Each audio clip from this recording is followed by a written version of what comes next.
Clinique à vif, Black Mirror, Archangel, Big Mother vous regarde. Tous les parents ont eu un jour cette frayeur. L'enfant qu'on perd de vue au parc, le cœur qui s'emballe, l'angoisse d'un drame. Dans l'épisode d'Archangel, cette peur banale devient le point de bascule.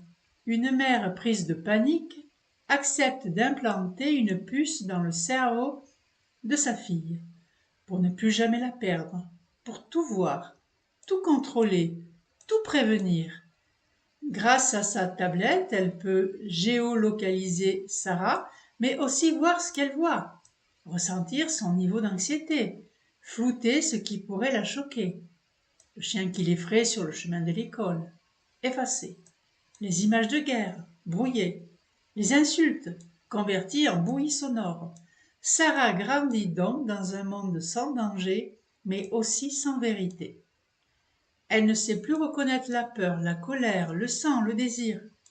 Et peu à peu, elle devient étrange, isolée, comme amputée d'une part du réel. Ce que Archangel montre avec une précision glaçante, c'est que la technologie ne crée pas l'emprise, elle l'autorise, l'accélère, normalise. Car cette mère n'est pas un monstre, elle est une femme inquiète, aimante, mais débordée par sa propre angoisse. Elle veut protéger, mais elle colonise. Elle se veut guide, mais elle court-circuite l'apprentissage. Et quand l'enfant devient adolescente, qu'elle commence à mentir, à sortir, à aimer, la mère reprend la tablette, croyant veiller. Mais elle viole. Elle franchit la ligne rouge du désir de tout savoir et précipite le drame. Big Brother n'est plus le danger, le vrai risque c'est Big Mother.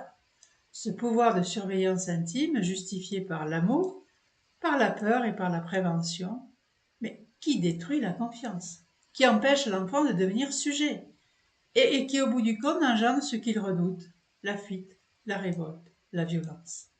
Et vous, avez-vous déjà voulu surveiller pour ne pas perdre? Seriez-vous à l'aise si l'on pouvait tout savoir de vous, comme vous le souhaitiez parfois pour vos enfants? L'amour peut-il exister sans zone d'ombre?